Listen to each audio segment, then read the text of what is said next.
So, this is going to be a short one because I guess I've come down with the con flu, convention flu, whatever you want to call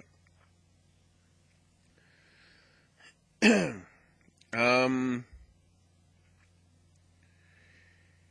It was certainly an enjoyable experience, but, I mean, it was sort of weird in the sense of, and this is one of the criticisms that I have to give to the thing. By the way, in case you're wondering, this is Insomnia 58 that took place this past weekend in Birmingham, England. When we had, they said, you know, all these things, you know, the drone racing's in Hall 11, the Logitech stand is over in the BYOC area. So obviously, quite a few people wanted to see the drone racing, including me. I go over there, security turns me away, you can't see it. So, hold on. They want people to watch the stuff, but their security are turning people away. And then, I was interested in looking at the Logitech stand and looking at their mice, keyboard and all the peripherals and all that. But I couldn't go to them because they were in the BYOC area and my ticket wasn't a BYOC ticket. So if you've got an announcer on the main stage saying you can go to these things and check it out, and then you're told you can't, next time try and put them where everything is accessible to everybody. Otherwise, you're sort of lying in everything that was said. That was my major sort of gripe with the thing. Also, considering that they said, oh, Game Fest is going to be here and it's going to be big, I looked back to what they had in April. They actually had more games there at that event than they did at this event. And that even includes the ones that they didn't announce. So, they suckered people in, thinking there was going to be a lot of games there, when actually there wasn't. Quite a lot of it was just merch stalls. I got some stuff with that. I'll probably show it off in the video on Monday, when I can try and clear this mucus and all this stuff that's in me off. But like half of it was just merch space. You know, boxes full of mystery goods for £30, which, just thinking about that, it's like, geez, you're charging £30 for a blind box, of which you don't know what you're getting, and most of it might not be stuff you're interested in. That's an interesting fad. Just because they look like Mario Question Box or Companion Cubes or Doctor Who TARDISes doesn't disguise the fact that that's a bit expensive. That's not a bit expensive, that's massive. Anyway. The esports stuff, there were some very good competitive games. The Dota one overran. The League Fest Pro-Am competition went to its last game, and that game had the commentators going crazy, the crowd going crazy. I wasn't able to stay there for all the LTS stuff, but I don't know whether they went crazy for that as well.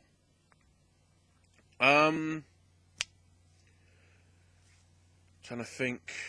The Robot Wars little bit was ridiculous because the robots they were putting in were not robots apparently that were designed for the cage. I do remember the announcer bloke saying that. So there were certain points when stuff was getting smashed.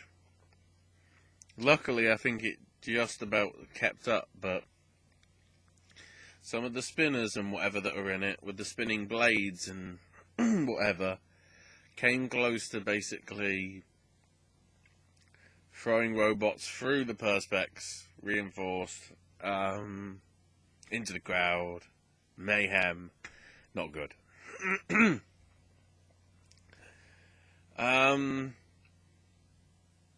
So I did buy some things as well as get some freebies. As I say, I'll show them off on Monday when I've got more time to prepare and not dealing with this stuff.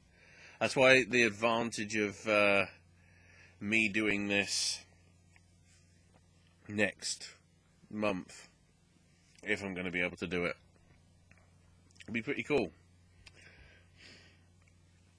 So, in terms of what they had, my PSVR session was with the Oceanic demo bit.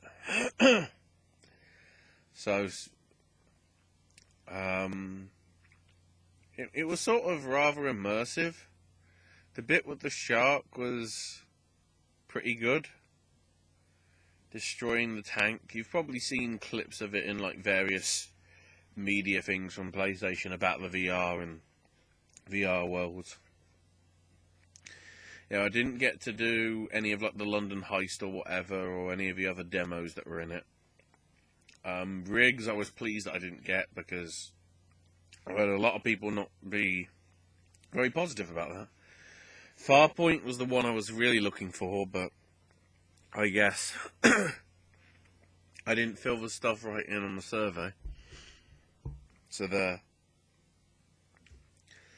And then Battlezone, I didn't play with it like with the other PSVRs, but I did get to sort of see it, somebody playing it, and it looks a very interesting, certainly in terms of a motion game where you've got to be turning and doing sort of movement.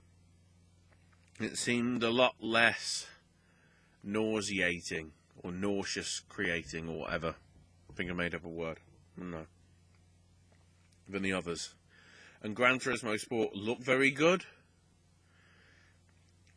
I mean, the wheel and the pedals is not my setup, so it's sort of something that I'm not used to, but I didn't do too badly in it. But the fact that that's now been delayed till 2017, that doesn't matter now. All that stuff was for nothing. Good job, guys.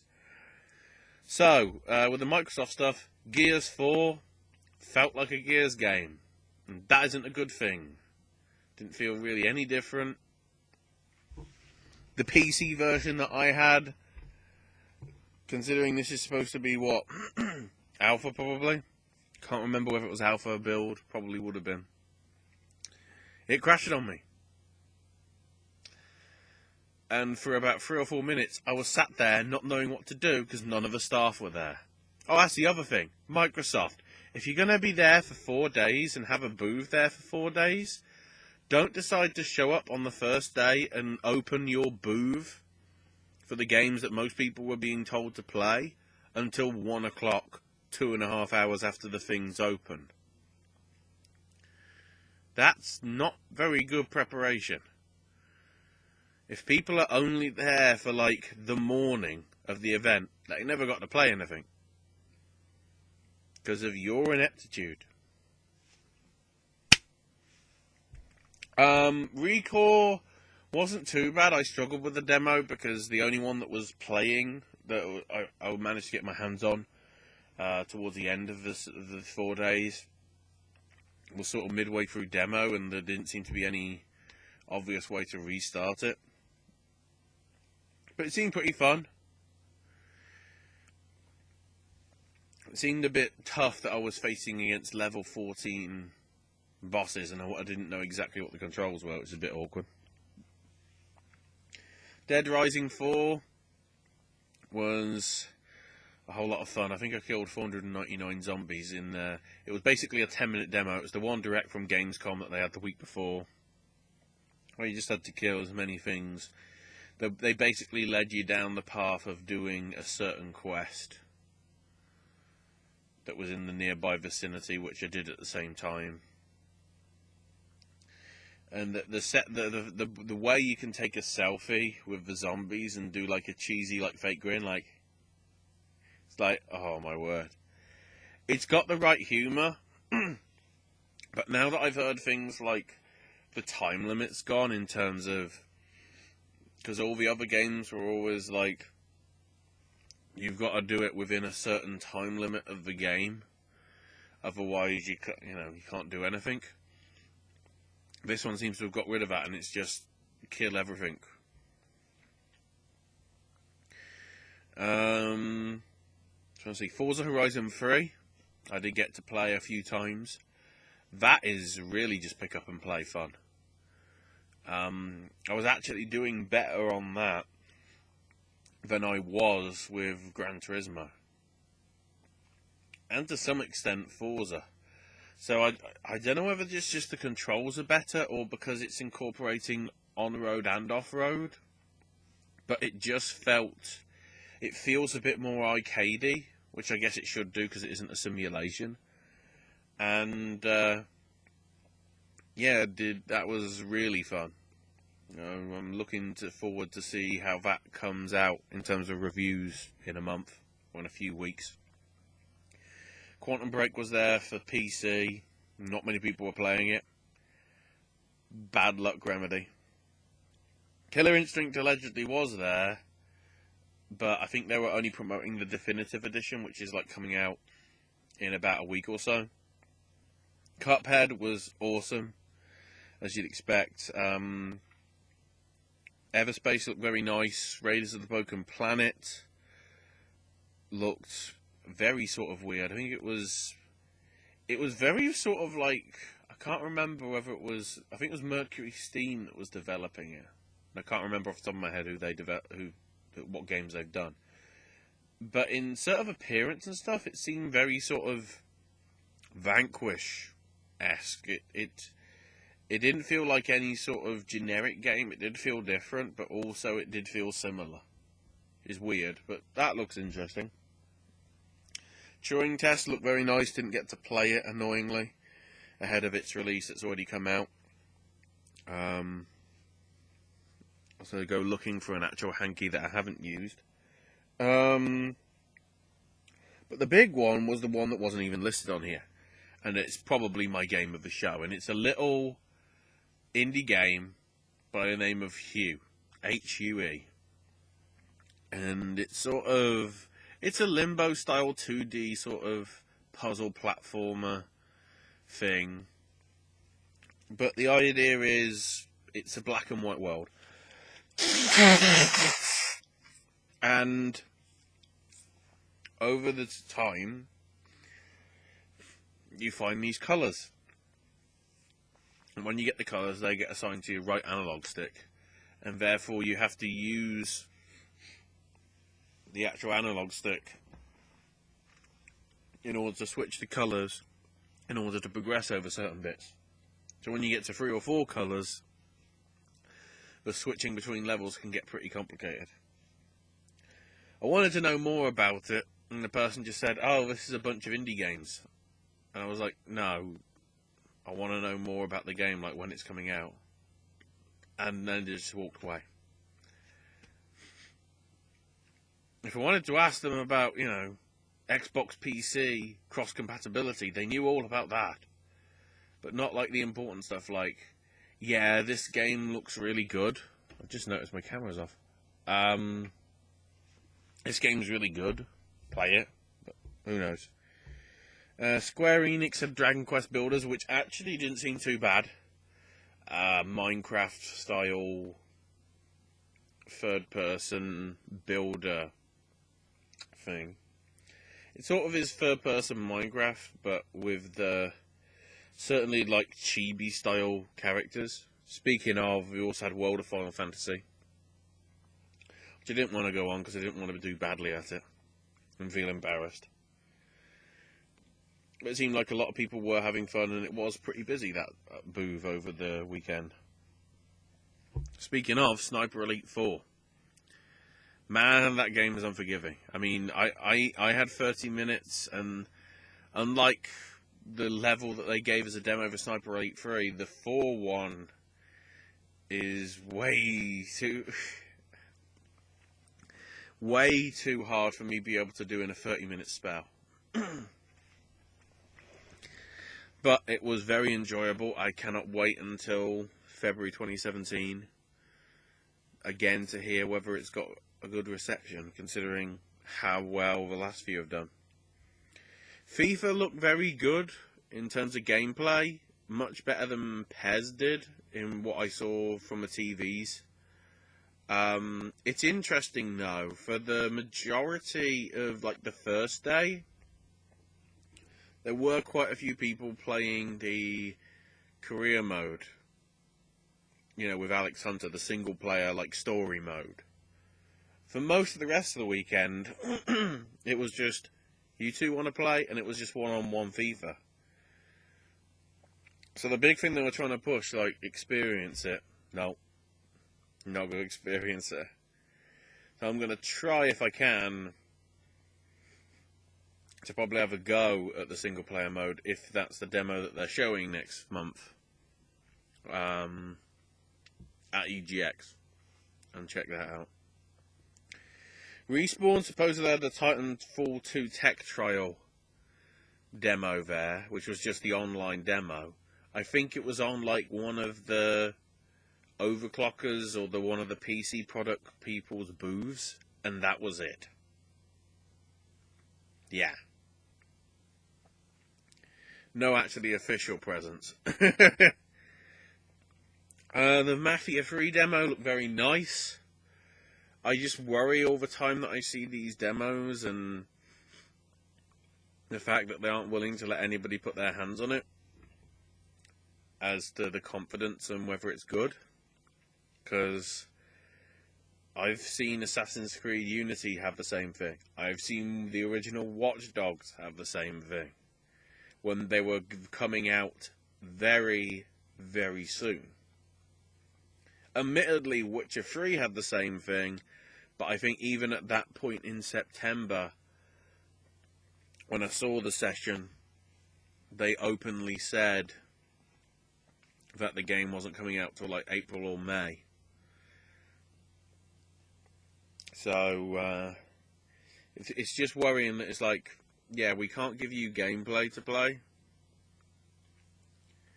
but we can give you a somewhat 20 to 30 minute video showcasing it. It looked nice, the music was bloody awesome. And overall pretty good.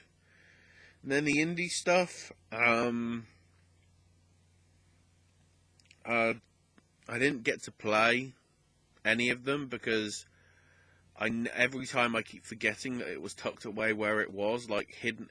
It was sort of hidden away behind the door where you came in. So you're being told to look straight on, and the booth is like directly to your left. So you cannot see it unless you turn that way. But because of the way you're being shepherded in because of the line, you're not going to see it. And because of all the other stands and everything that are in its way, like the tournament stand and Robot Wars and everything, and because it was white walls as well, which the doors of the actual hall are white, it really doesn't stand out. That's one thing I have to give props to EGX for. When they do it, they do a sort of a giant booth with like a different colour, like purple, or certainly when they had the Super Indie Zone or whatever they called it, that normally is on at PAX. There were multicoloured signs everywhere for the stuff last year. So perhaps the indies need a bit of a better placement. Like more towards where the actual video games are. But Growing the Hole was good. I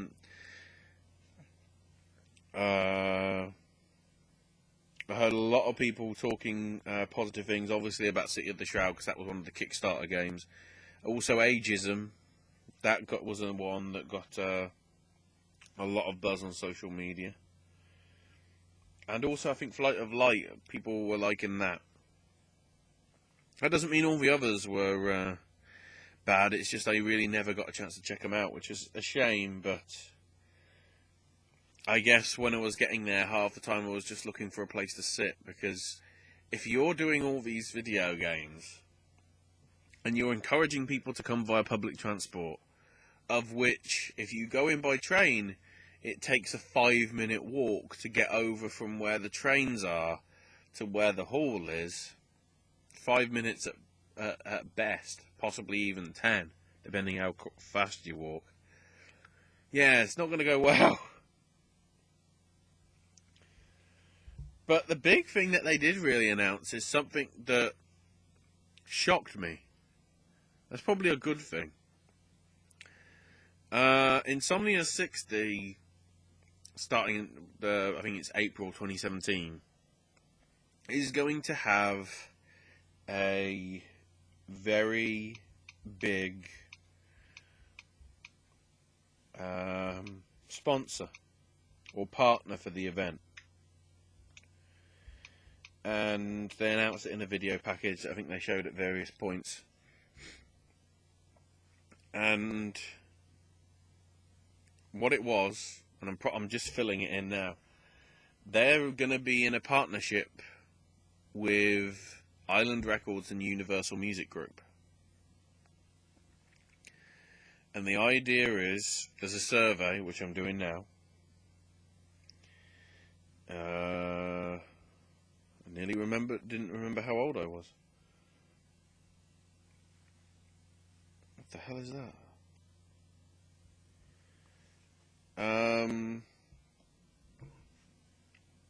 I guess they're wanting to know stuff about me, how much interested I am in the thing.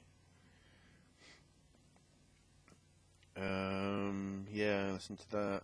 I listen to that. Listen to that. Listen to that. Listen to that. It's interesting. They're asking you about music habits. I thought it was about concerts.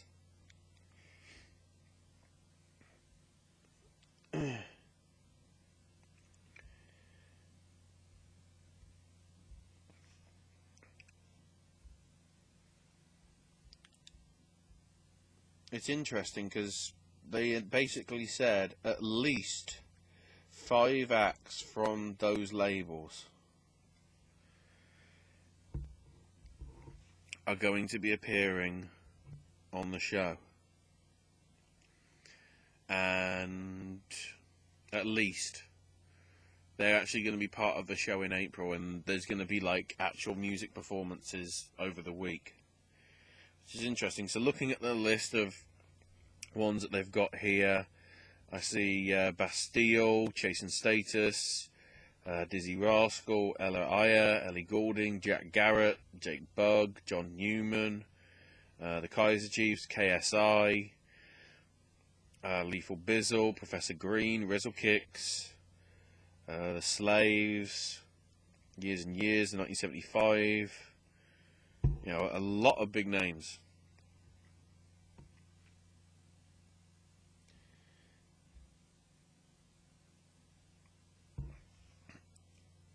And, well, I guess I just filled it in. So, and yeah, so that's going to be interesting. So it's not really even becoming just a gaming festival anymore. It's sort of becoming a general festival to some extent, which is going to be weird. But there you go. So overall, pretty good. That's part 1 of the getting knackered on trips on the train. Now the next one's coming in less than, well, just about 3 weeks. Crap.